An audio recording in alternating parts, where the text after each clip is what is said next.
Hey guys, welcome back to Iron Game Chalk Talk. I'm Ron McKeefery, and I'm very excited. Don't really need an introduction for our next guest on the show today, but Coach Louie Simmons from Westside Barbell. He's the owner of Westside Barbell. He's trained 25 plus world or national champions in the sport of powerlifting. He's an elite champion powerlifter himself, setting many records over the age of 50. Just shows you how impressive he is. He's probably the best thing about Coach is that he is very gracious with his time and his knowledge, and he did not shy away from giving us any information in this episode today. So I want to get straight to it. Real quick before we do, I want to give some love to Play Sports Performance Flooring for being the sole sponsor of Iron Game Chalk Talk. They're doing some great installs. Most recent one here at Boise State. Did a phenomenal job of incorporating some turf along with some flooring, putting in, really getting an opportunity to work in some first-class facilities, and they're delivering every time. And so, if you're building a facility, make sure you reach out to Brett or Angelo there and check them out because these things are turning out great every time. So. Sit back, enjoy this episode of Coach Louie Simmons. I know you're going to take quite a few pieces of information away. All right, guys, welcome back to Iron Game Chalk Talk. I'm very excited about our guest today. Coach Louie Simmons is obviously one of the godfathers of our deal. Fantastic person. I've studied him from afar.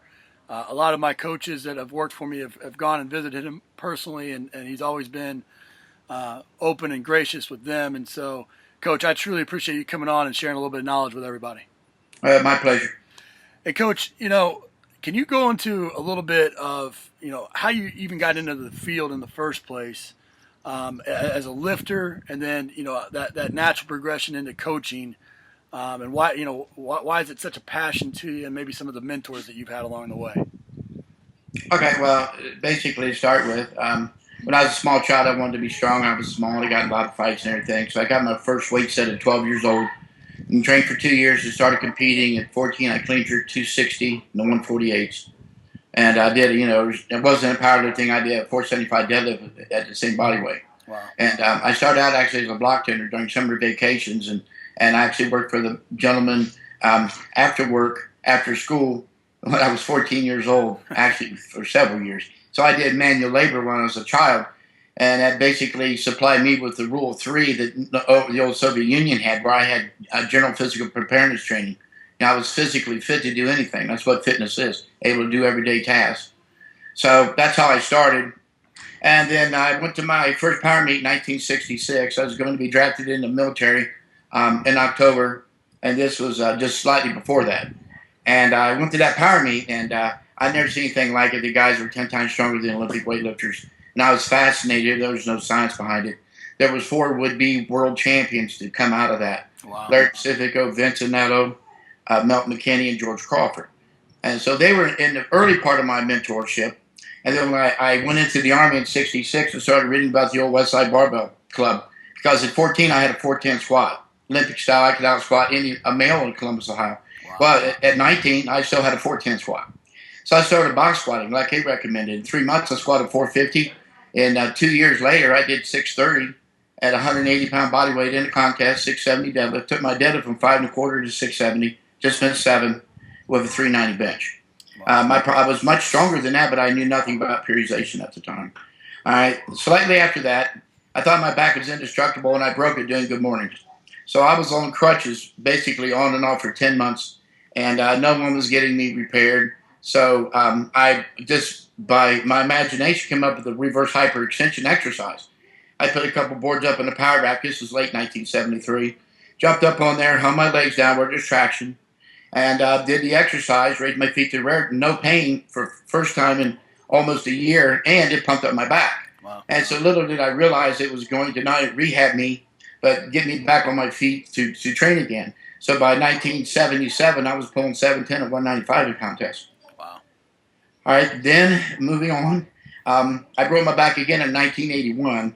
I didn't have it diagnosed till late 82. But I knew something was wrong with my training. I mean, here I've got 2 broken lower back L5s, and the doctor won't take out 2 discs, use my back, take off some bones. I said, I'm not doing that. This is the second time. And I said, there's got to be a better way to train. So I got a hold of Bud Connigan in Michigan and started getting all of his books. And they were about weight. And he told me, he said, these are classroom books. And I said, exactly what I need. I need to learn about my own sport. Right. And here in America, the term sports science, you get a degree. There's no such thing. There's no connection between sports and science. Agreed. So the Russians had that. You had scientists working with top athletes. And so in 1982, I got all these books. The first thing I did, I started using a Primland's chart. Yep. I never had any idea why you do so many repetitions, at what percentage or how many total lifts in a workout. And now that's the foundation of our success, periodization. Now, years ago, we used to basically do long-term block periodization, Western periodization. It's a total dead end. You build muscle, you work on power, you work on strength. Block 1 will carry to block 2. Block 1 will never carry to block 3. Right. It's impossible. You have detraining. And so I came up with a system in 1982, 1982, of a 3-week wave system, where I go from 50% to 60% in a 3-week wave. Nowadays, and back then, Fred Hatfield talked about CAT, compensatory acceleration training. In theory, it's a great idea. With light weights, it has to be done. But in the real world, if you don't have bands or chains attached to the bar, you have tremendous bar deceleration. So when I started using bands or chains in the late 80s and bands in the early 90s, it changed all that. So if you look at the graphs that are held by the Soviets based on 780 high-skilled weightlifters, America has 0. So I went off their charts. And 50% of their training for speed strength is from 75 to 85%. So when I use 50 to 60 on a box, now this is for a contest, for us going to a contest, yep. I add 25% band tension for speed strength. So the 50 turns into 75 and the 60 turns into 85. Right.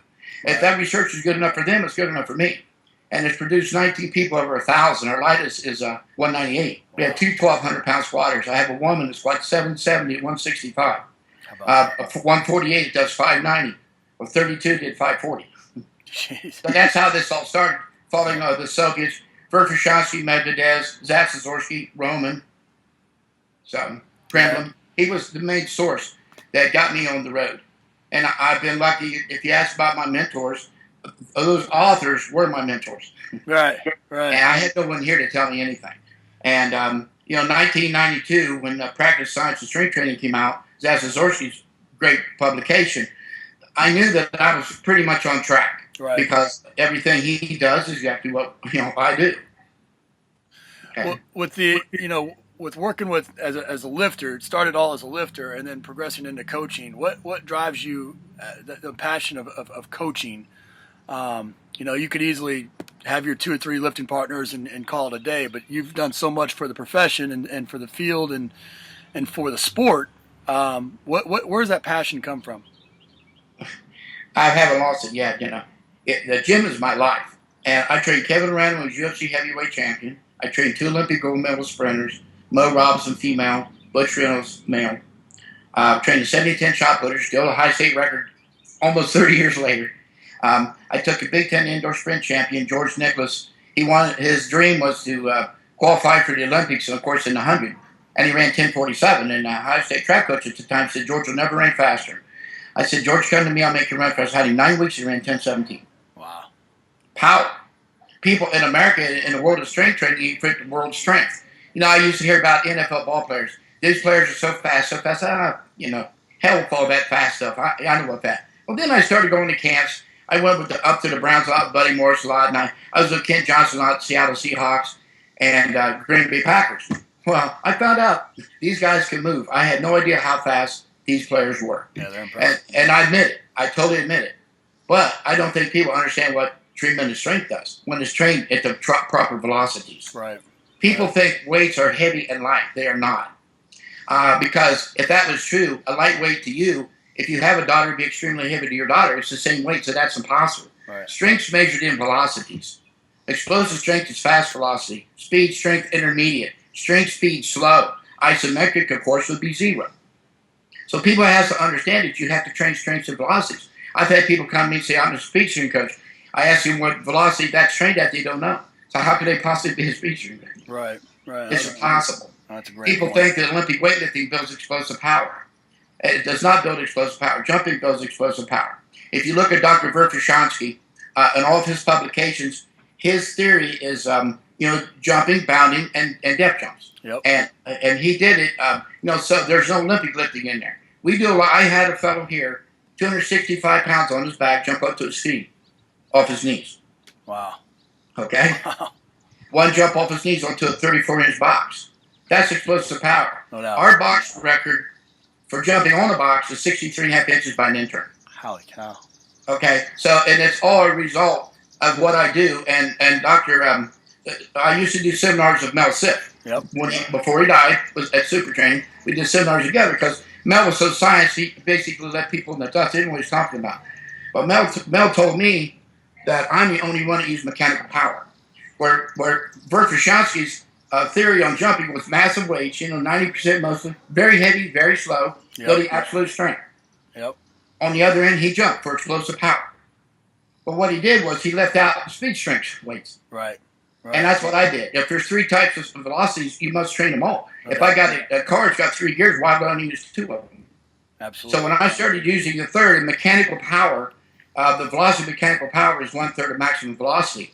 So that's why our speed squatting is basically around 0.8, 0.9 meters. Right. If you measure a person's velocity jumping on a box, it's about 1/3 of it. No doubt. No doubt. One of the things that I try to do with this show is to get originators of concepts or the leaders of a concept. And, I know with you, you mentioned you go and you visited, the Browns and the Seahawks. And I know for a fact that you get out and see as many programs, you travel the world. When you travel these places and you see conjugate or what people consider conjugate training, sometimes I always think that you probably cringe a little bit at what some people are doing and calling it conjugate training. Could you give a kind of a global, I know it could be a whole day seminar on what conjugate training is, but can you give a global definition? And then, what are the common mistakes that you're seeing, especially in the athletic arena, the sport, sport strength coaches, that the mistakes that they're making trying to implement conjugate training? Okay, first of all, conjugate had its official name in 1972 by the Dynamo Club in the Soviet Union. You may know that. Yep. Verkhoshansky's part of that. It came from track and field and weightlifting. See, all my method, I've never traveled, by the way. I refuse to travel. I won't leave the United States. But I'm highly read, and I have people all over the world come see me. Sure. Including the Olympic team doctor of the Bulgarian weightlifting team. People like this. Right. East German biomechanics experts in the shop. So I've had a lot of experience in the time we had these great talks. And physics. My friend is a physics professor, a mathematics professor. Weight training is mathematics, physics, and biomechanics. Yep. That's what it really breaks down to. Now back to your question.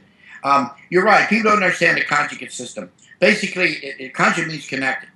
So I'll give you just some examples on speed day. And then I'll just say this briefly, and then I'll explain it. Sure. People think conjugate is by rotating exercises. Right. That's part of it. That's only a small part. You also have to rotate intensities and volume, and bar speeds, velocities. You have to change everything. Like everything's a conjugate. A boxer throws punches in combinations. That's conjugate. A football, if you run 20 yards on the first play of the game, you can't just keep running the same play. You got to change. That's right. You go back 10 plays later, the same play works again. That's conjugate. So basically, conjugate training for a 3-week cycle for us. In 3 weeks, I used the same one. Mel asked me how I came up with this. It was the same. He told me the same one Alexis used, and he came up with this too. After 3 weeks, I got no stronger. I didn't get any faster. So I wave up for 3 and go back. But when we go up for 3, 50, 55, 60 with 25% on top of that for speed strength, and that's 80 lifts a month for us and 12 max effort. A lot of people think it would be reversed. Okay, but it's not. You concentrate on fast rate of force development. You have to display it. You can hamstring, but you have to display it. Sure. Okay, so we go up for 3 weeks. On the 4th week, we way back to the 50, but we either change a bar or change some type of band tension or chains. Okay? So that's how we keep from a law of accommodation. You have to constantly switch. Your brain has to constantly learn things. If it doesn't, you don't get any better. Right. So that's how we work that. And then small exercises is, and remember what I said about the survey, 50% of speed strength for the greatest weightlifters in the world trained at 75 to 85%. That's exactly what I do. And the bar speed average about 0.8 meters per second. I test this on 20 people squat over 800. I'm sorry, 850. Okay, so I have people I can do tests that no one else can do. I have the strongest woman in the world, pound for pound, Dave Hall, 2960 at 275. And Laura Phelps, 1800 at 165. Wow. All right. The greatest 1,190 pound squat's the greatest squat pound for pound, Dave Hall squat. So, and he broke Chuck Vogelpool's squat, who previously trained here. So we broke well over 100 records in my sport, and that's all I'm truly responsible for. No doubt. I work with other sports, and I'm big in MMA now. But anyhow, to carry on, we rotate because Tudor Bumper told me one time, I'll explain. Like, I want to show you some volumes, and this is pertain to ball players, we'll say, high school to college. Okay. A 400-pound squatter trained at 50 to 60%, the volume would be 4,800 pounds. Okay. 12 doubles at 240, which is 60%, is 4,800. All right, times 10 is 4,800. We'll just jump up to 500. And I'll explain why this is important. Sure. A 500-pound squatter, his volume is 6,000. He would train from 250 to 300. The 300 be 10 doubles, and that's 6,000 pounds of volume. All right.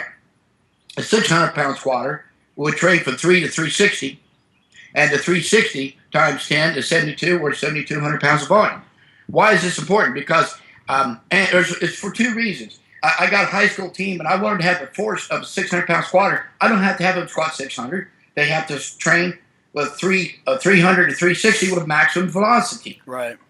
And no one could do that. If you're a 600-pound squatter, you do it one time. If I train at these velocities, I'm doing it 20 times. 20 lifts. I'm hitting you 20 times. You hit me one time. Who's going to survive? Right. So and as people make a huge mistake, they think as you get stronger, you get slower. This is ludicrous if you follow my mathematical formula here. Right. Because all these weights, if you were in my gym, you'll see girls that squat 415, 60. One of them weighs 124 pounds. These are my average girls.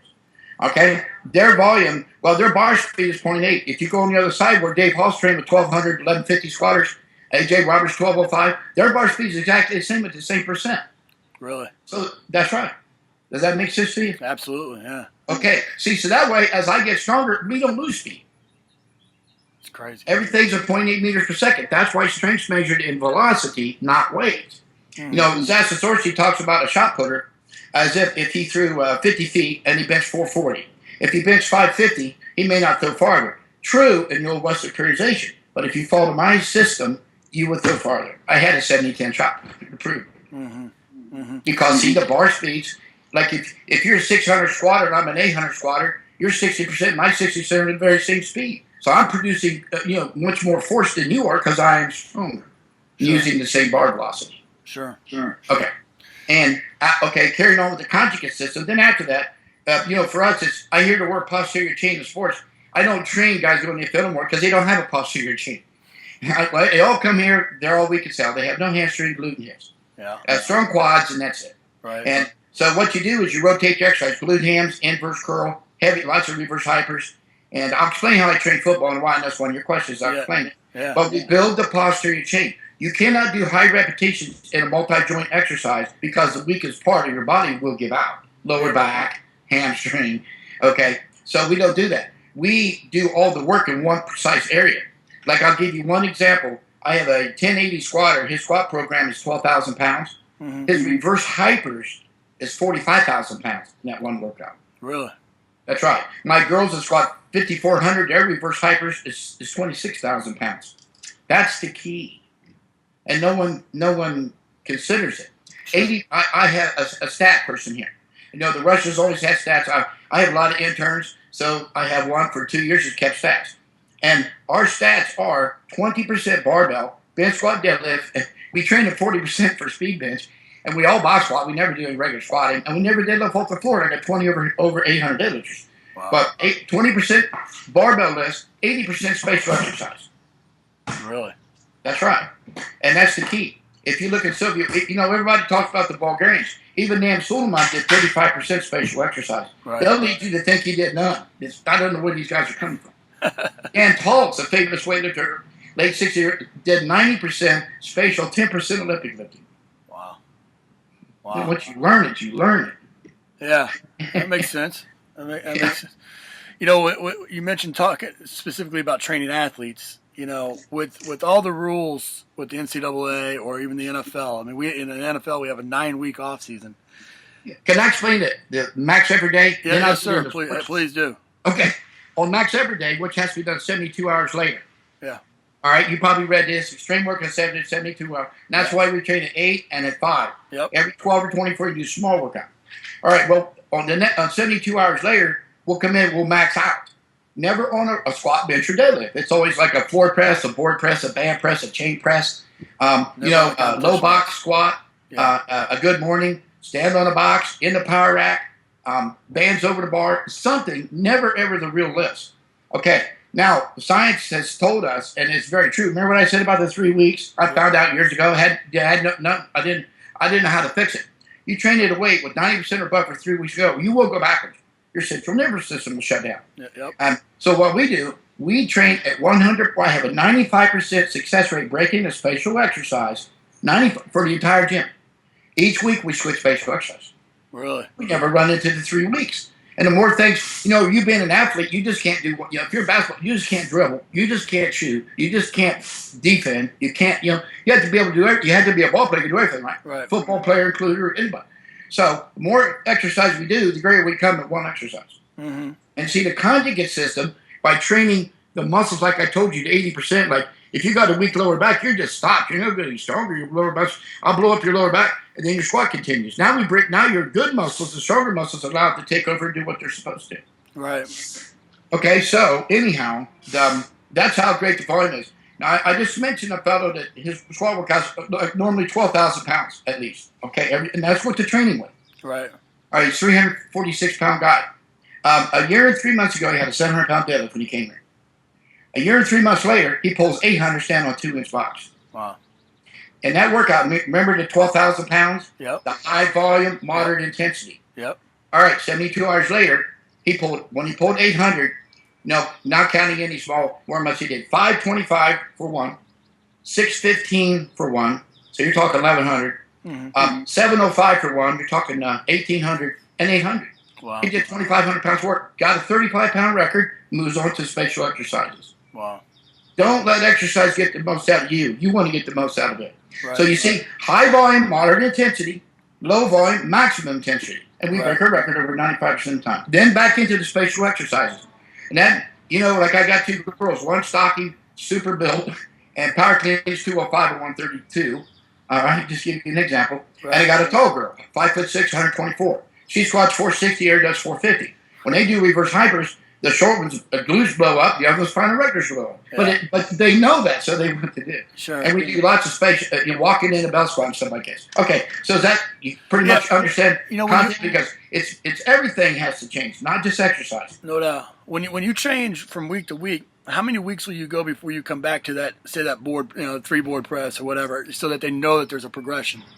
Okay, I'm guessing about every 3 or 4 weeks. Every 3 or 4 weeks. How do I know a training's going well? I told you break it 95. If we miss something, we miss a 2-board, you miss a floor press, you miss an incline, something's wrong with our training, see? But I know every week. With my system, if I got you in my gym and you're training 50 to 60, I'm watching you. I know how fast you are every week. Right. I don't have to find out 12 weeks you're slower than hell. Right. I watch you max out every week. I know, is this guy strong or is this guy weak? Right, sure. And every week I look at you as a coach and I say, this guy has no hamstrings. He's got no triceps. He's got no upper back. Whatever the hell you need. See, we can monitor that week by week by week, so we don't get into a deficit training like, oh my God, what do I do with this kid now? Right. He's supposed to be running 4.6. He's running 5.2s. So when you're training these athletes in the gym, versus your powerlifters, how much of your programming changes? Or the other question, really what I'm really wanting to get to is, with all the limitations that are put on strength coaches at the college and pro level, what would your 8-week program kind of look like? Number of days, breakdown as far as, the 8-hour rule, the 20-hour rule, those types of things. Okay. Basically, in season, I wouldn't have the players max out because I think football is too strenuous. Football is practiced the most hours, played the least amount of minutes, and the most amount of mistakes I've ever seen. I'd agree with in that. a ratio of any other sport. If it was boxing, it'd be knocked out in the first round. Yeah, I agree with that. Okay, I think maybe they train too much. But you're always coaches always about time restraints, right? Time restraint. How can I do my players like this? Right. Have you ever seen my explosive power DVD? I've watched some of it. Yes, sir. Okay, if you watch, I have Phil. Now they're exceptional. Phil Harrington, 900 squat at 181. Laura Phelps, 770, 165. Yep. But if you watch them, what is football? 40-second rest, 47-second play. Laura and Phil, back to back, did 10 doubles. Laura used 330 and 140 pound of bandage, 470 at the top. And Phil used 420 and 220, 140 pound of band for 10 doubles every 40 seconds. And then within 30 seconds, they had to pull 6 doubles in the sumo deadlift, and I'll explain that. Right. With Laura used 275 and Phil used 50 more with 220 pound of band. That's 16 plays. Yeah. That's less than 16 minutes. I don't know how long you got. Yeah. Now, you just work and most of your ball players are going to take about 2 freaking warm-ups, and they're into their training sets. Right. Am I right? They're not squatting 800. They're squatting 4 and 5 and 6. You're right. Okay. So, I just, like I said, you're talking 16 sets every 40 seconds and 30 seconds. Come on. And then you got at least a half hour to work on spatial exercise. Yeah. And then you send them out of there. I'm huge. Okay, that's one part. You understand that? Yep. And it's the same thing, 50 to 60. It works. I've done it with ball players. They brought me in. The first guy I ever had. They brought from Oklahoma State, 5th-year senior, big kid, 6'5", 295 pounds. I got him 21 days, and they got to get him. They say he ran 5.440. Got to get him run faster. And I'll tell you how I did. And I'll tell you that's the beginning and the outstanding. So I take him, and in 21 days he weighs 308 and around 5'140 in Indianapolis. Wow. It's a joke. Big men have their relative strength is low. They can't do 40 chin-ups like a little guy. Right. So you have to raise your absolute strength. Mm-hmm. And okay, so I do that. I follow the same procedure I just showed you, just football specific. It's also like hockey. Hockey's like football, more sprinting, less contact. Sure. Okay, so I make them do the fat sets. Then if I feel they're weak in the posterior chain, it's power walking with the sled. If I feel they need condition, it's prowler. Right. 10-second prowler, 40-second rest. All right. Then, of course, they got to do reverse hypers. But, dude, I'm talking 45 minutes are out the door. Right. Because they play football. I'm not trying to make a power lifter out of a football player. And a lot of people always say, they call me a power lift coach because that's what I get. But what I believe I am, and I mean, I'm a spatial strength coach. Yeah. That's what I am. No doubt. I can look at you and I realize what strength you lack, and then I build it. Big guys normally lack absolute strength. Yeah. But anyhow, I told you 21 days. They brought I think it was his name, but I had a kid for 2 months here. They brought him in, but Parker, what's his name? He got 4 Super Bowl rings. I want to say Buddy Parker. That's not it. What the hell's his name? He was spent 2 months with me. Okay. He was Johnny Parker. Oh, Johnny Parker. He's got 4 Super Bowl rings. Yeah. It brought me a tight end from Ohio U, 292 pounds. He ran 5'140. Said, knock a 10th off, he'll make a lot of money. Johnny Sears said, just kill him, play both ways, make a lot of money. I got him 2 months, he ran 4'7" at the same 292. His long jump was 8'9" to 9'8". Wow. Trained the very same way. The difference between what I do with a powerlifter and what I do with a football player is the jumps. Yeah. Jumps is like Bert Frashonsky's right. That's how you build explosive power. And my regiment is, now if you read about his depth jumps, the top flight guys, 4 sets of 10, intermediate 3 sets of 8. I follow the same thing, but I normally do 2 sets, 240 jumps a week. And you can do them anytime, before you work out, after you work out. I'll give you a bit what I did with a hip tap-along girl. But normally I use weights. I use ankle weights, weight vests, and kettlebells. In combinations, all 3. You establish a record on a 30, you establish a record on a 40, and I do a lot of contrast training. I would have you warm up with 10-pound ankle weights and 30-pound kettlebells. On a record box that you got with the kettlebells, right. Let's say it's 40 inches. I warm you up to 30, take off the ankle weights. Invariably, you break your record. Contrast. Do you stay 30 and 40 for those big guys, those big linemen as well? You mean amount of jumps? No, I'm talking height? Box heights, yeah. Height is relative, how high they can jump. Some can jump and some can't. Right. I had a ball player who jumped 63. He's playing Canadian football. Sure. He's 6'2" and 225 pounds. Right.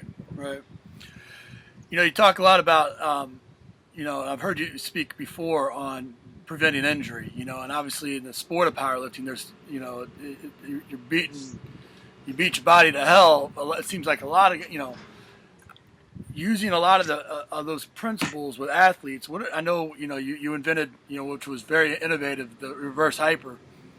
What are some of the things that you do from a preventative standpoint with your sport athletes? Okay, sport and powerlifting. Traction. Traction. Traction. I have invert table. Okay. I also have traction machine that tilts and electric. Okay. Traction on the spine. Traction for the knees, the hips, and the ankles. Wearing ankle weights. I have therapists and doctors call me how to fix people. And about 1/3 of my calls is medical. Really? Yep. And you got a kid that's got sore knees, sore hip. Put 10-pound ankle weights on them. Make them walk around like in a bench workouts. You don't even know they're on there. Yeah. And watch what happens. It cures all that. Really? The sled GPP, the sled pulling. I do lots of high rep stuff. Like, don't watch my people. I got this from a high jump record holder. We do 200 leg curls a day with 10 or 20-pound ankle weights. Yeah. I'm talking 1,000-pound squatters, 800 deadlifters. And they say, well, what can that possibly do? It thickens ligaments and tendons. That's where the connective tissues are. Agreed. The thicker the connective tissue, the more powerful you are. I agree. Okay, so that's why I do it. 300 tricep pushdowns outside the gym. Elbow prevention. Yep. Okay, the ankle weights. Of course, you do tons and tons of retarded amount of reverse hypers. Yeah. I mean, it's way over 100,000 pounds for the big guys a week. Really? That's right. Remember that kid, he does 46,000. Yeah. He does that twice, plus he does them on the 2 bench days. Comes in, like we come in, you might put 250 on, do a set of 30, just to traction on your phone. Right. And a problem in America I see, that literally some of the greatest coaches have to train the youth. That's where you learn flexibility, mobility, dexterity, hand and eye coordination, reaction time. So you need a great coach that understands that. Yep. And over in the Soviet Union, they did that. No doubt. I know guys. I have a 3-time world champion wrestler here from Cuba. We had these huge discussions. And I was also 2-time Brazilian jiu-jitsu champion, too. Right. And the guy you might have heard a minute ago, Carlos Carvela, he just won the European and the Roman championships and the gi and no gi. Really? That's the kind of work of Matt Brown, 5 straight UFC finishes. Yeah. Okay. Eddie Weiland will be here Friday morning, the 135, going to fight Barao. Really? So I work from explosive strength to 25-minute fights. Yep. And we do it all different if you come. It's too complex for me to just tell you now. Sure, but that's how we do it. But this is how we do injury. And also, listen, chiropractic. I'm huge on chiropractic. Also, atlas adjustments. All ball players, when a person gets knocked out, the atlas gets moved over, and that's what causes the knockout. Yeah. Outside of getting hit. Yeah. Okay. A lot of ART.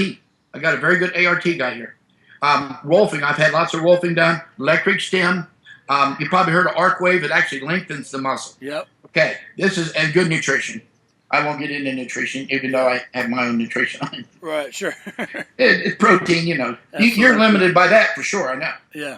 It seems crazy, but It is. It is.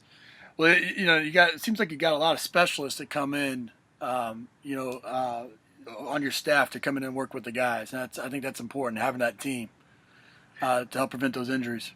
I won't say who, but a coach called me and said they're having all kind of cramp problems. It just has to be said here. I told her to go to Farmer Please and buy horse electrolytes. Yeah. And you just put a teaspoon in water. You don't have any electrolyte problems. Yeah. That's interesting. If you have people that very, very explosive people, a lot have lactic acid problems, right? Right. Have them take a half a teaspoon of baking soda and an ounce of water. Really? Yes. Try it yourself. Yeah. It's baking soda. Well, I'm always trying weird things. One of the things that I've always been impressed with by you and just studying you from afar has been your creativity. Everything from.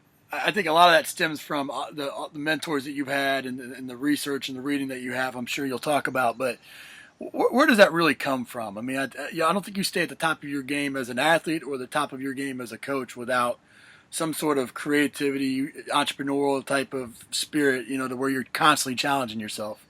Well, I think it all started when I got out of the Army, late or beginning of 70. I trained by myself for 5 years. And I was top 4 in the world training by myself with no training partner. I had a mirror and a radio. Well, we don't have any mirrors at the gym now, Yeah. But I had to have somebody moving around. It was just me. Yeah. And I realized I can't go in bench, squat, and deadlift or power clean You drive me insane. Right. I started doing, pin 1, 2, 3 rack pulls, high box, low box, very low box, wide stance, close stance, floor press, board press. I got all this in the Westside Barbell Club, and it kept me in your power cleans with close grip and wide grip. Everything I switched all the time. And because it kept me from boredom, I didn't realize that I was defeating the law of accommodation. Never heard of the law of accommodation. Right. Never heard of it. But that's what I was doing. And so then it went on because all of a sudden, and I had responsibilities because they heard about me and Powerlifting News and then Powerlifting USA before it went under. So people would move here to Columbus and going to Ohio State start to train me. So now I don't have to worry about just my career. I had to worry about theirs as well. Right. And so our first world record holder is 1984. We were team champions in 1980. I had the strongest gym in the world. Right. The top 5 totals, we had 3. Wow. I trained Donnie Thomas, who's got number 1. Yeah. And Ranson in Finland, my buddy Sakari, trains him. And it's not a coincidence. It's a system. I have a system. Sure. And we're constantly working on it, but it's foolproof. Well, it's obviously very, very successful. What Can I say one thing? Yeah. It's really you go in 8 weeks like you got football season. I understand that. I train in. I don't even train Olympic cycles, but I train in multi-year cycles. When I brought the gentleman in, I told you I had a 700 deadlift and pulled 800 on box. Right. In a year and 3 months. Okay. I said when you come here, you're a 3-year project. He went in 1 year and 2 months. He went from 2,400 to 2,730. Wow. I had 5 people over 27. No gym world has 2. Wow. Okay. Then secondly, when my AJ Roberts came here for 2,400 total. This is strong guys, strong, strong and stuck. In 3.5 years, he totaled 2,855, broke 3 total world records. Mm-hmm. So it's the system, and every person I bring in, they help make it easier for the next group of guys, just like you did. Sure. So you got a lot of ball players. You see common mistakes, so you eliminate the mistakes before it becomes a problem, right? Yep. So do I. Yep. You got a big advantage. I got a big advantage over you because when I bring a person in, 1 or 2, and that's it. This is a private gym. You come in, you make it, and you're gone. Right. And we have you try out. Yeah. So I take 1 or 2 guys. He's in with 5, 6, or 7 freaking super strong guys that know how to train. Right. And so they train him. But a lot of people think I guide everything. I don't. I guide all the math. Yep. I expect you to figure out how to learn. You figure your boys got to catch and they got to run, right? And they got to tackle. Yep. Okay. So when they come here, I teach them to actually coach. And I think that's a lot of success. Yeah. And if you get around a lot of fighters, I'm around a lot of fighters here, they always told me, and it made sense because that's what I did. When I had to solve their problems, it made me solve my own problems. Sure. That's what the fighters said. They never realized until they actually started training some other fighters that they solved problems and men that they actually had themselves. Well, that's so important. There's no doubt. I make the comment all the time that to our athletes that every time they cross that sideline, they leave their coaches on the sideline, and so they have to go out there and they have to make those decisions and they have to navigate that environment. So I couldn't agree more with that. It brings another question just off the top of my head there. One thing that I struggle with especially in the college setting is you get a freshman untrained from different training backgrounds versus your senior that would have been in your program for 4 years. When a new lifter comes in, obviously they're elite or they wouldn't be there, but there is a difference between that lifter and your elite guys. Do you throw them right in with those guys, or do you keep them separate, or how's that culture? Okay. I've had a lot of people say that you can't use consciousness with a new person. Well, of course you can, because that's what GPP is. Right. Okay. I started Kenny Parrish at 14 years old. At 20, he was open world record holder in the bench, the youngest ever. I started Joe McCoy at 15 years old. He was open world champion at 19 years old. I started Dave Hoff at 15 years old, competing early when he's 16. Dave's the only team to squat 1,000 as a teenager. He's the youngest still to 24, 25, 26, 27, 28, 29. This is all math. Right. I can bring in my gym and split in 2. That size the girl size, I just say. I got them a monolith, the power rack, to keep them over there. That's where all the machines are that we get strong on. The girls train. If you come in my gym and you look at these girls, you're seeing them do exactly what them guys are. 120-pound girls, 350-pound guys. They're doing Training's training. Right. There's no difference. Right. And it's based on math. You teach them technique, biomechanics, learn physics, lower barbells fast. I want to get into that, and then mathematics. Right. If you squat 400, you got to train from 2 to 240. If you could do 8, you train from 4 to 480. Sure. And you're like, I would just say you're to 800. I mean, you're going to collide on a football field. Well, you're training with 480, moving 0.8 meters a second, and I can do 240. You're knocking me on my butt. Yeah. But I hope you understand this, and all your readers. That's why this system works for sports. If it didn't, I wouldn't have fighters here telling me what it's doing to them. Right. You get a fighter slower. I mean, you'll go to sleep in the first round. You're right. And here's the thing. I got a couple comments. I watch a lot of coaches who read a freaking book. It's like the book of the club, book of the week, month club. They read it and they go out and try it. Next week they try something else. They never really get in and experiment. A coach ought to make people faster, stronger, and jump higher throughout their career. Sure. I mean, you can't just be where he was in 1995. I see a lot of people lower weight slow. You should never lower weight slow. I discussed this with Dr. Romanoff of Pose. He's a good friend of mine. Yep. And he came over here, and he couldn't believe he thought he was in the Soviet Union. His son said he's never seen his father as happy as when he comes here. And because what we do is this is what they did. Yeah. Everyone knows depth jumps work. There's no one is ever going to argue the fact, right? Right. And you're moving at 9.8 meters per second. That's the speed of acceleration and gravity of the Earth. If you know they work, why would you lower weight slow?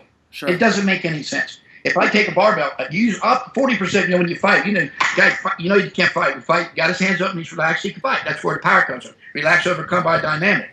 So if you drop a ball, for instance, well, use 40% of that. I did experiments with. I could raw bench 500 close grip. I could train with 205 with 80-pound of chain, drop and do ballistic benching. Right. So I had a lot of other guys do it, and that's what it came to. Really? And Romanoff one night came up to it, and he said, "That's what the Soviet, and did it the same way through other lifts." Yeah. But if you take a ball and you drop a ball, how high is it bounce? If I throw it down, it bounces out. That elasticity of that ball causes that ball to bounce. That's its energy. And the elasticity in your connective tissue, ligaments and tendons and so forth, causes me to jump higher. That's why you do depth jumps. Everyone does plyometric training. They jump off boxes. A lot of people don't realize about 32 inches for most people is a limit for explosive strength. As you raise boxes very high, it builds absolute strength. And the reason is optimization phase, as you fall greater distance, it's slower to rebound off the bottom. Yeah. Like you lower a heavier weight slower. That's my point, see, about training. You want to lower only 40% of your potential. You just can't keep slowing the weight down. You have no stretch reflex. Sure. Okay? Sure. Yeah, it makes sense. Can I mention something? Also, I did experiments with top 10 squatters. That's all I got. And we did Circumax, near max weights. We did speed strength weights. And but I could sit on a box and stay there for 8 seconds and get up to the same speed with a fairly heavy weight, a near max weight that I did just doing regular box lunge. Yeah. Dave Tate was super explosive. Now you know Dave. Dave was super explosive, and he could outscore me by 15 pounds, and he was 308, and I was 235. So I was probably proportionally stronger, but Dave was more explosive. Right. And anyhow, Dave could stay down for 5. The more explosive you are, you're going to dissipate your stretch reflex quicker, right? Yeah. But I could stay down for 8. So you go, well, who cares? Why do you say that, Lou? Because if I'm on a football field or a long snap, no doubt, box squats can create that explosive power after 8 seconds. No doubt. That's why. That's interesting. That's great. That's great. It's a good okay. I mean, a lot of people go, well, why does this guy do this stuff? Because my mind thinks all the time. Yeah, that's obvious. I have to make someone better. I have to. That's what my life is. Well, that's what, and that's evident by, all the success that you've had, as well as all the people that you've mentored. A lot of my staff members have come and visited or seen you speak, and all come back and saying the same thing, how giving you are of your knowledge and your time. And I know that's fantastic. There's a couple things I always do in these, I know, like you said, I agree, the book of the month type thing. It's not me. Give me a book that you would say is a must-read for any strength coach. If they think I'm doing the right thing, and I think I'm doing the right thing, because I wrote a book review for Dr. Verfashonsky. I did super training seminars with Mel. Dr. Zorczynski says I'm 99% on is a practice science of strength training. It's an easy book to read. Yep. And if you read accommodation, All the things that's in that book, that, like the dynamic method, anyone can read about. Like people say, I read Super Training. Nowhere in Super Training does it tell you how to do the dynamic method. Does it? It doesn't tell you how many lifts you do. It does not tell you. What rest intervals. It does not tell you how often. See, that's what I did. This has been a 32-year odyssey that I've been doing this. Right. And that's how I came up with these things. But when I read that book, that is what made me say, yes, this is it. The second thing, I think, is the science of sports training. Yeah. And then thirdly, loading is the key. I would go to managing the training of the weightlifter. Mm-hmm. These are all, that's a sore spot. And then I would get Super Training. Super Training is a freaking double PhD book. Yeah. It's a great book. I mean, that's why I went with Mel. But I watched intelligent people in the audience just stare at the man. They had no idea what he's talking about. Oh, it's not an easy one to get through. I've done it. Yeah, and I know you being a football guy, you're probably crazy. And I was crazy. We're all crazy. If you're in sport, we all got the same personality. And I'm doing a seminar with Mel in Vegas. It's supposed to start at 8 o'clock. He don't show. 65 people, most of them overseas, paying like $400 some bucks. Oh, wow. So I said, well, I guess I better start. So I just run up. I've spoke 9 hours straight. So I start talking. 9:15, Mel breaks in the door. He's got his wife, in a wheelchair. He just pushes her off, runs straight up in front of me, and starts talking. Right? Just runs right in front of me, and he just starts talking to the audience, and everybody's looking at him like we were good friends, and the man was very eccentric. So I'm sitting there, just kind of laughing about this. Yeah, right. And he goes on about a minute. He goes, I tell a lot of people this story because I think it's very, very important. And as smart as Mel was, this hit me in the mouth. Mel says, you never train minimally. And I said, yep, that's for pussies. That's right. He goes, you never train maximally. I go, wait a minute, that's what I've done all my life. Maybe that's why I don't have any arms and throw everything off. Because you train optimally. That's the key. Optimally. Right. That's why I think football teams run their kids to the ground. They'll run their kids to the ground to the point I'd rather have a fresh team than a worn-out team. Right. I agree 100%. But harder's not always better. But I was guilty of it for years. It's just late 90s. I agree 100% with that. Yeah, it hit me in the face. Gee, Mel, why didn't you tell me this 40 years ago? That's right. I watched his train all the time.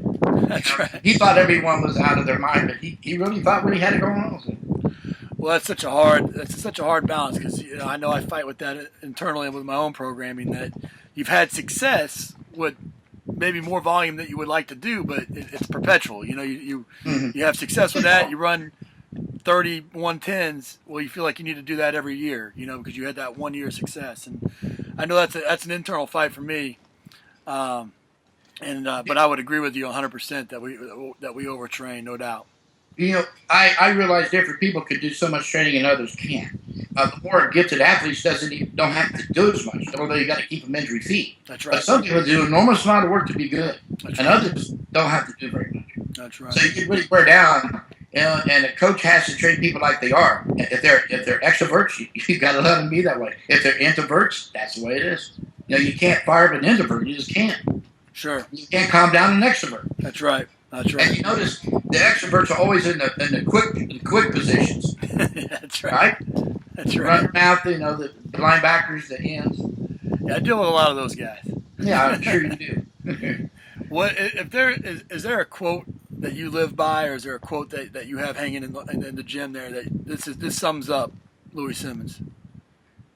Well, okay, I got one quote, and it's this one: read a book. Say that again. Read a book. That's number one. Well, yeah, I got quotes. One of them I use a lot: when you go to war, you go to kill, not to get killed. That means don't overtrain. And I'm definitely a guy who wants you to train. Yeah. If you squat 1100, and in my gym, your ball players are all model athletes. They should all be able to do what the other players do. So if I got a guy who squats 11, and both guys, I'll be able to do that 45,000 pounds of hybrids, and I'll be able to invert curls and pull sled for 10 trips with 400 pounds or something. Right. Okay, and also choose a ball and choose a sword. My gym's private, and one of my favorite moves is Shogun Assassin. Yeah. And the Shogun thinks his assassin is going to kill him, so he sends the ninjas in to kill him. But his wife's in there, and they cut her all up, and she'd had a bad dream and told him, so I've had a bad dream. Says a dream is just a dream. So he hears the ruckus. He runs in, and they're going. She's dying, and she got Daggero, the baby, there, and she said, my bad dream has come true. And she says, you have to take care of Daggero. And she reaches up to Daggero and just spears blood right down his face. The kid's like 6 months old. And so the next scene, and then she dies. So the next scene, he's in a ceremonial robe, and he's sitting there, and he takes his sword, and he sticks it in the ground. He takes a pretty ball, and he sits it over here. It says, Daggro, I know you can't understand my words, but you must choose. If you choose the ball, you'll join your mother in death. If you choose the sword, you'll join me in the road to vengeance. So Daggro goes up, almost sets his ball, touches the sword, up he goes. and so he's on the road to vengeance. That's awesome. So if you want to come to my gym, you better choose a sword and get the hell out. That's awesome. And guys think I'm crazy because I'm 65 years old. I can do twice as much as half of them. It doesn't make any sense to me. Right. Well, what's next for you this year, Coach? What do you got working? I know you got some certifications that you got out right now, and obviously all the products. But what's your 2014 look like? I got a jump book. It should have already been out. We had a little bit of trouble getting it published. I got a jump book over 300 pages, and I'd like to say it's the best jump book I've ever seen because I have books that you can't buy from Open, and you can't buy them. And so this book is all color, is covers everything, spatial exercise. I used to ask a lot of people overseas, is there a book of exercise? They said no. I have a book of exercise. I have a million exercises, and one of those things will get you strong. I just come out the inverse curl. If you haven't heard about it, the boy that went from 7 to the 800 stand on a box in a year and 3 months, he can do on a poor man glued him on our tape on our website. He does 9 3/4 reps at 330 pounds. Wow. Yeah, 130-pound guy can barely do one. Yeah. This guy does 9 3/4 reps. So touch his chest, hands behind his back. Yeah. Real deal. So that's big. I also have a hip machine. It goes with it. And then I have a book. After we get the jump book out, I have at least 400 pages book on explosive training for all sports. The grappling chapter is 153 pages. Oh wow! I got about a 40-page for nutrition. How should athletes train? Are you an endurance athlete, a power athlete? How should you eat, and how should you eat to monitor your training? And then of course everything on all sports. I had a 70-10 shot putter. I've had all kind of people here. 210 discus. All kind of people come. Yeah. Just one. It's not like I had 20 of them. I had one. Absolutely. They should just go to the website then to be able to order all that? Yeah. I want to bring up too, I can't mention names, but I had a girl try to qualify for the heptathlon for 6 years. She's 26 years old. Coach tells me, and I'll tell you this because I'm not listening, said she's average, but she tries hard. Oh, I got immediately mad. This is the first day I ever met him. And so she never qualified forever. I had her 9 weeks. She broke all her records. In the previous year, she broke 2, first one in March, and then another one had 5 fractures. And by December, she broke all of her records from the 60, the hurdles, to the shot, all the way through. Took 2 seconds off for 300. She went from 2.8 to 2.2 in the 800, and she qualified for the nationals. It's all about power training. It was doing exactly what I told you because my stat guy Joe. He took her stats, 20% barbell, 80% spatial. Because you talk about posterior chain, if that's your problem, well, I'm going to work on your posterior chain. Squatting may not do that, you see. Sure. I mean, you may have bad form, and a lot of tall athletes have trouble. So I just go straight to the glutes, the hips, the hamstrings, and the calves. So that's all I did with her. And a lot of repetition, for strength endurance, for running a length of race. She would do a rep a second, a belt squat machine. Average 60 reps in 60 seconds. Yeah. Take rest interval, get her heart rate back down, do it again until we work our way up, and then slowly but surely add bits of weight. Yeah, that's a good idea. And way back, I told you when I took the kid from 1047 to 1017, in the belt squat, when he came there, he did 12 reps. He slowed down so much, that I made him exercise for 12 seconds for the 100. He did 12 reps in 12 seconds of a 45-pound plate. In 9 weeks, he did 12 reps in 12 seconds with 3 45-pound plates. Really? That equated straight to taking the 3/10 off the time. Yeah. You can see the common thread there, absolutely. That's right. It's a common thread. And lots of reverse hypers and, lots of power walking with the sled and lots of jumping. Wow. I got a guy, John Curry, freshman year in the Big Ten. He went to Minnesota, the sign got hurt. He went there and he ran as a linebacker, 4.62 40, 38 vertical. He got hurt, they cut him, he comes here. I train him. I got him here about 5 months. The guy can squat 800 now. Wow. And he had a 495 deadlift 700, raw bench 490. He goes to Houston, and Chuck Taylor's run 4.42 and 44 vertical.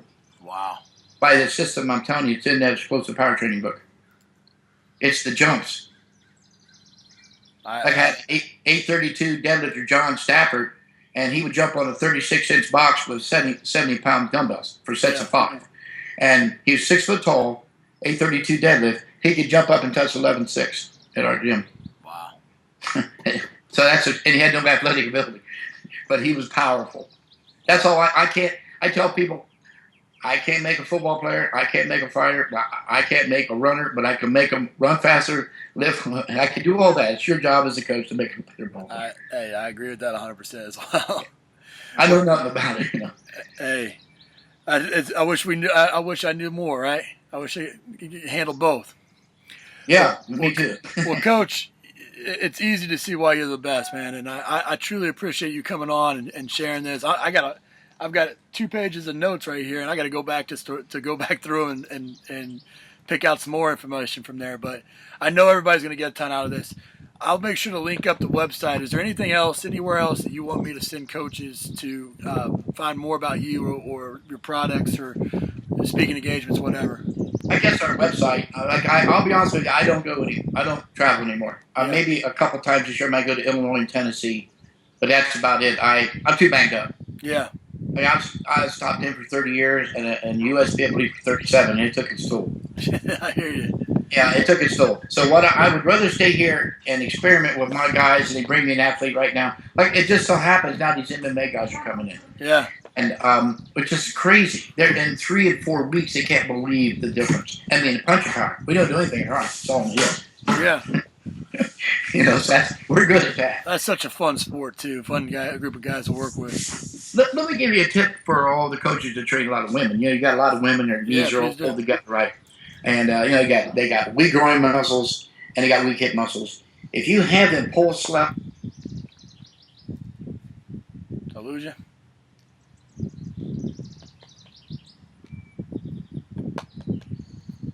You there, Coach? Okay. Are you there? I got you now. I lost you for a second. You carry this med ball, and when you walk like a pregnant woman. Your knees go out to the side. It eliminates that posture. Really? It eliminates it fast. So what have I done? I just eliminate ACL tears in women. Wow. I've done it. That's a good idea. It's sick. It's crazy. So it's a really good idea. Yeah. I want to mention something about power walking. People, I've had guys call me because I'm telling you, you send me an athlete. I don't want him no more. But send me one. I'll knock 3/10 off. I got a boy in my gym. He's 170. He's 175. High school. He ran a 5.240. Yeah. 6 months here. He's 225 pounds. He goes to Penn State and runs a 4.740. Wow. That makes a difference. Yeah, it's all power walking. And people say, how can power walking make you run faster? Because every step is a start. Yeah. And you sled to jerk every time you step. It's a jerk, jerk, jerk. Every step is a start. But what does it also do for pure sprinters? It eliminates deceleration. Yeah. The last step is as powerful as the first. That's why we do it. And why do men outrun women? Women are just graceful, but men are more powerful. See, that's my theory is. I'm in a biomechanics. I might have sprint coaches come here and help me. Yeah. But my theory is, I make you so freaking powerful. I know a fight coach. He's a fight coach. He's not a weight coach. He's a beat you down coach. Right. He goes, what a fighter needs is brute force. And if that doesn't work, he needs more brute force. Yeah. That comes from a fight coach. Yeah. I carry over in a lot of sports, probably. He carries over a lot. Yeah. With the power walking. Weightlifting's a funny sport. It's one of my pet peeves because I love the sport, but we're so bad at it. They'll tell you here in America you don't have to be strong to be a weightlifter. Well, if that was true, why do you have weight classes? Right. Why don't women lift what men do? It's really sad. No, I agree 100% with that. Yeah. With the power walking, how do you program that in? Normally on our 2 days a week at least, or sometimes they come back. Like the guys for GPP, my gym's about a quarter mile around. Okay. The whole building, it's not mine.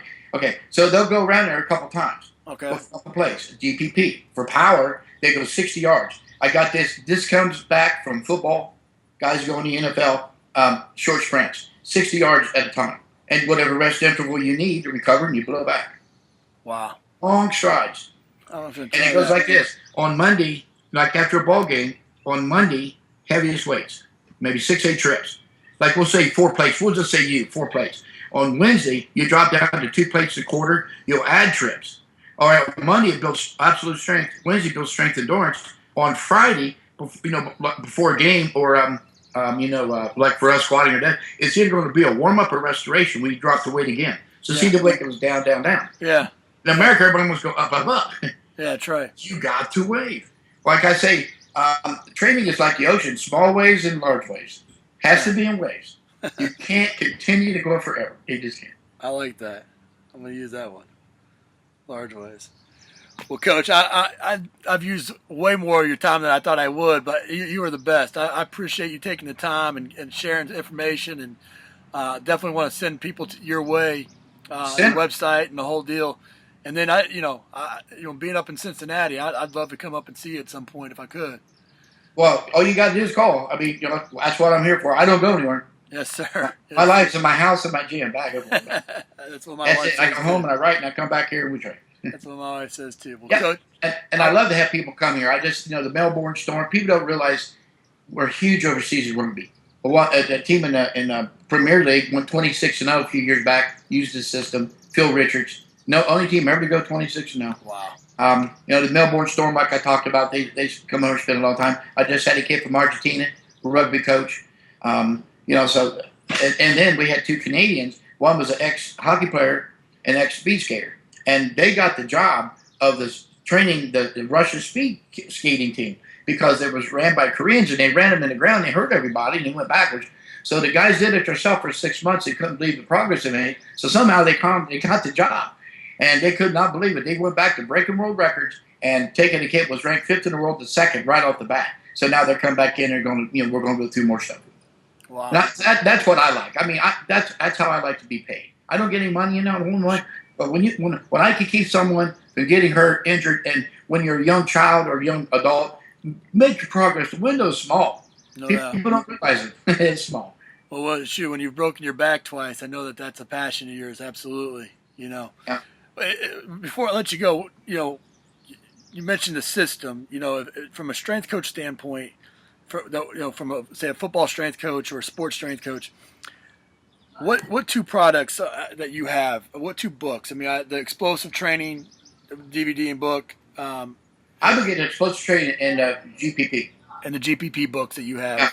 If I was going to have machines, I could take anybody in here, and I could take any coach or any athlete, and I can make them better. Just putting them on a few people. My belt squat. Walk in the belt squat. You will not believe what your running speed does. If you have a belt squat by chance? Yeah, absolutely. Get a belt squat and start walking in it. All right? Matt Brown, if you count the cage as a bar, uses 365 for 5 minutes. He walks, and you push out the side, build lateral speed. Yeah. If you walk in that belt squat and you tell me what happens, you're going to go, what? You cannot believe the power because it's all hip and glute. And you can see the belt squat was made for skaters, sprinters, it's like a skating coach. You can do isometric poses in there, but you're breathing because you got the belt in. Yeah. It also acts as traction. It corrects pelvic tailbone. I figured that out. But you just walk in place.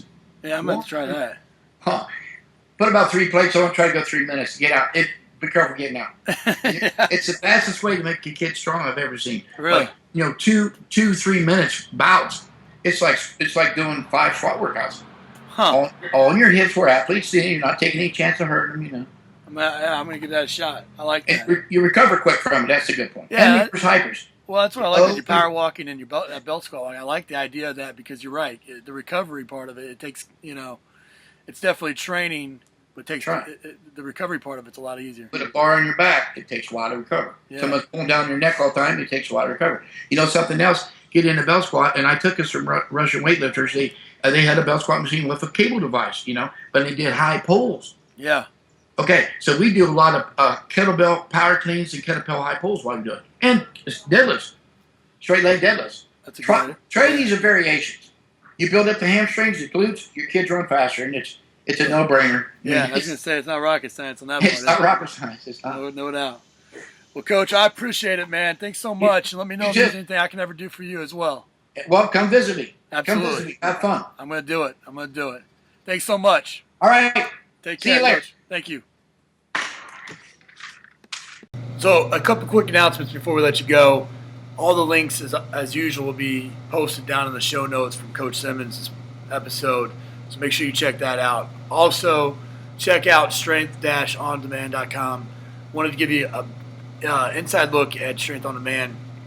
Basically what it is an online archive of strength and conditioning presentations from various clinics across the country.